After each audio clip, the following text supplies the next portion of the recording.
Friends आज આપણે બનાવીશું છોલે। એના માટે મેં એક બાઉલ લઈ લીધો છે અને એક વાટકીના માપથી છોલે લીધા છે। એને 3-4 વાર પાણીથી સાફ કરી લઈએ।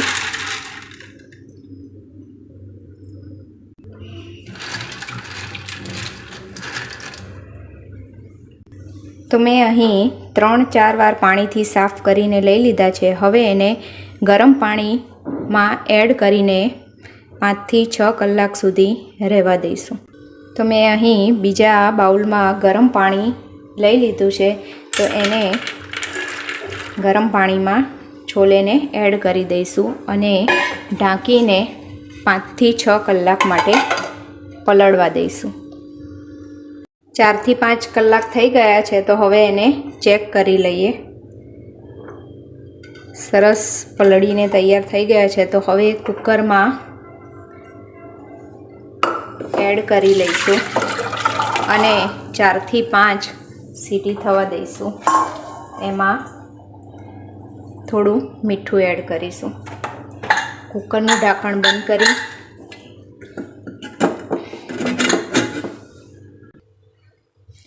5 વિસલ થવા દઈશું। સીટી થઈ ગઈ છે, હવે ગેસની ફ્લેમ બંધ કરી દઈશું। હવે કુકર ખોલીને ચેક કરી લઈએ। ચણા આપણા બફાઈને તૈયાર થઈ ગયા છે, તો એને હાથની મદદથી પ્રેસ કરીને ચેક કરી લઈએ।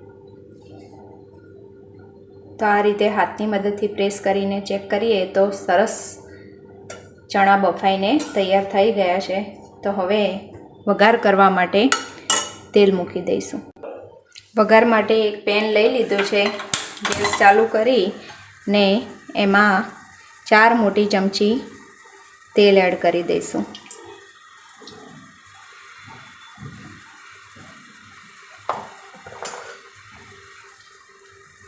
તેલને ગરમ થવા દઈશું। હવે તેલ ગરમ થઈ ગયું છે, તો એમાં એડ કરીશું જીરું, હિંગ,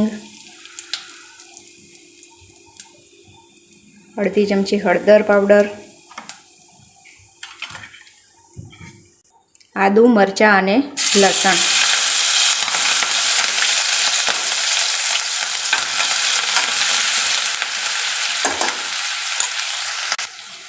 એમાં એડ કરીશું ખડા મસાલા, મીઠો લીમડો, લાલ સૂકું મરચું, તમાલપત્ર, 2 તજના ટુકડા, 5 લવિંગ અને 5 મરી। હવે બધી વસ્તુને મિક્સ કરી લઈએ।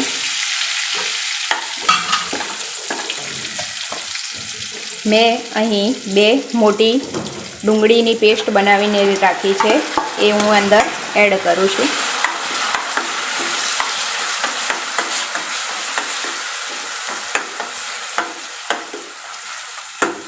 ડુંગળીની પેસ્ટ ગોલ્ડન બ્રાઉન કલરની થાય ત્યાં સુધી એને થવા દઈશું।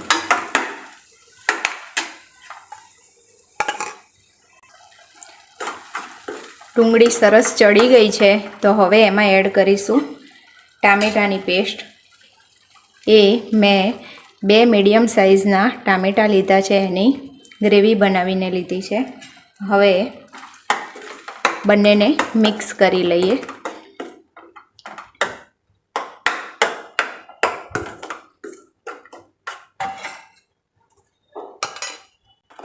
હવે એમાં મસાલા એડ કરી દઈશું। 2 ચમચી લાલ મરચું પાવડર, 1 ચમચી ધાણા જીરું પાવડર, સ્વાદ પ્રમાણે મીઠું, આમચૂર પાવડર, ચાટ મસાલો અને ગરમ મસાલો।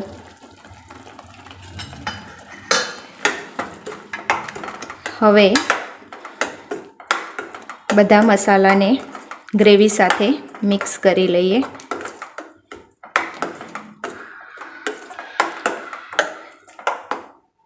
અને ઢાંકીને તેલ છૂટું પડે ત્યાં સુધી એને થવા દઈશું। ખોલીને ચેક કરી લઈએ તો સરસ મજાની ગ્રેવી તૈયાર થઈ ગઈ છે અને તેલ પણ છૂટું પડી ગયું છે. તો હવે એમાં જે આપણે છોલે બાફવા માટે જે પાણી લીધું હતું એ હું 1 વાટકી ભરીને એડ કરું છું અને એને મિક્સ કરી લઈએ. જે છોલે બાફીને રાખ્યા હતા એ હું એડ કરું છું. ગ્રેવી સાથે છોલેને મિક્સ કરી લઈએ. 1 ચમચી છોલે મસાલો અને આ રીતે મિક્સ કરી લઈશું. એને ઢાંકીને થવા દઈશું.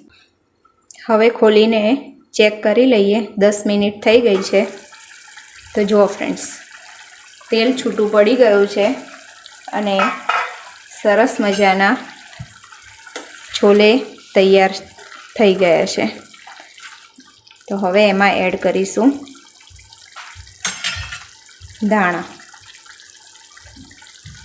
ને ગેસ બંધ કરી દઈશું અને સર્વિંગ બાઉલમાં સર્વ કરી લઈએ. આજે આપણે બનાવીશું ભટુરે. એનો લોટ બાંધી દઈએ. એના માટે એક પોળું વાસણ લીધું છે. એમાં ચાળણી મૂકી અને 2 કપ મેંદો લીધો છે. એને ચાળી લઈશું.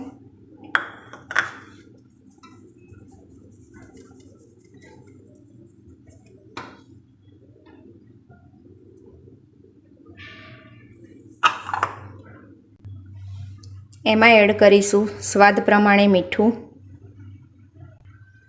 1 ચમચી ખાંડ,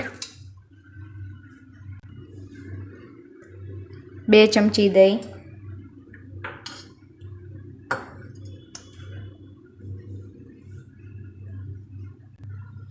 1 પિંચ સોડા અને 1 ચમચી મોણ. હવે બધી વસ્તુને મિક્સ કરી લઈએ અને સોફ્ટ લોટ બાંધી દઈશું. બધી વસ્તુને આ રીતે લોટ સાથે મિક્સ કરી લેવાની.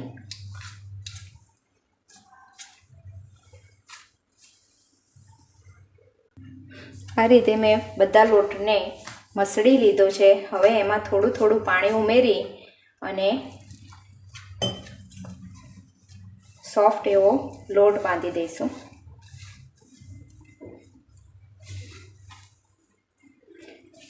જેમ જેમ પાણીની જરૂર પડે એમ ઉમેરતા રહીશું, જેથી કરીને લોટ ઢીલો ના થઈ જાય.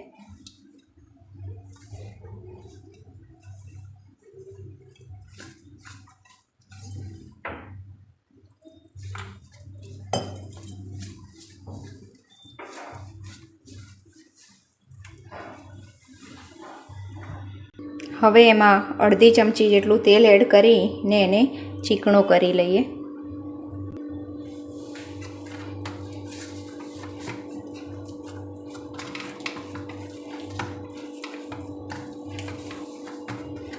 આ રીતે ભટુરે માટેનો સરસ મજાનો લોટ તૈયાર થઈ ગયો છે. તો હવે એને એક ડબ્બામાં 5 થી 6 કલાક માટે રેસ્ટ આપી દઈશું.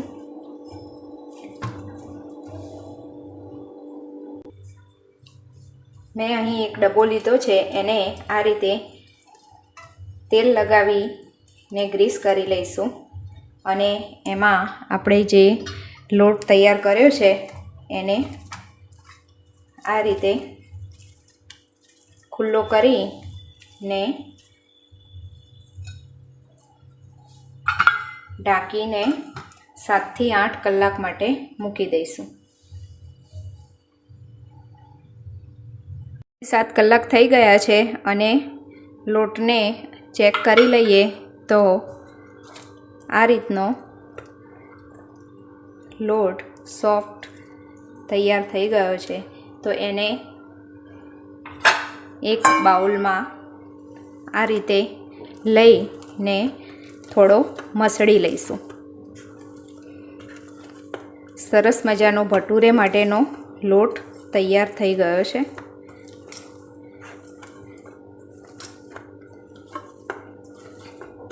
તો હવે એને ભટુરે વણી લઈએ. આ રીતે તેલવાળા હાથ કરીને લુવા બનાવી દઈશું. આ માપ સાથે મારે 9 જેટલા લુવા તૈયાર થયા છે. હવે એને વણી લઈશું. હવે મેં અહીં પાટલી વેલણ લઈ લીધું છે. એના ઉપર કોરો મેંદાનો લોટ ઉમેરી અને આ રીતે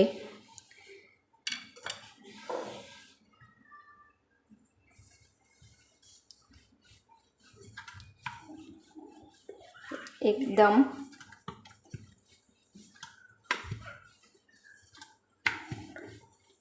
લંબગોળ ટાઈપના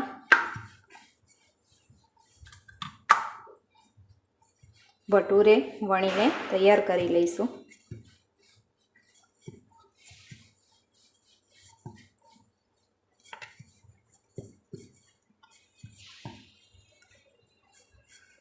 આ રીતે બધા ભટુરેને તૈયાર કરી લઈએ.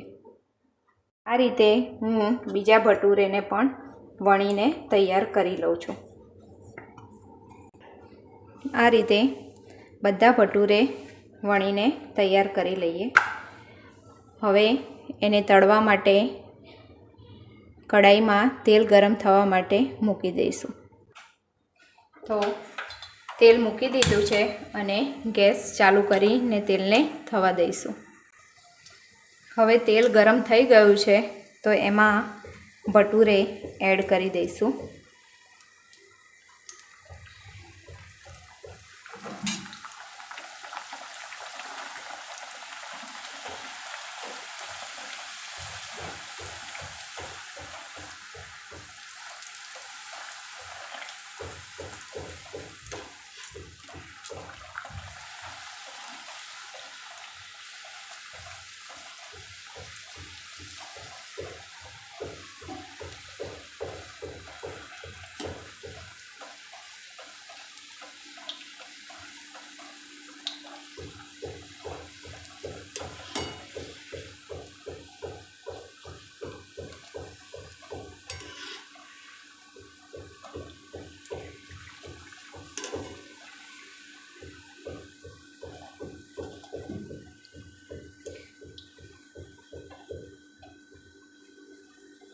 આ રીતે બધા ભટુરેને તળી લઈએ.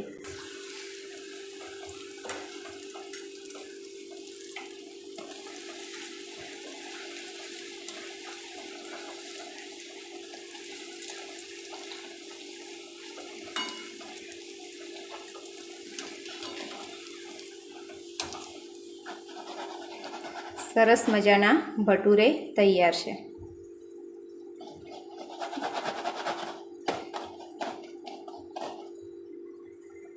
મજાના ભટુરા તૈયાર થઈ ગયા છે.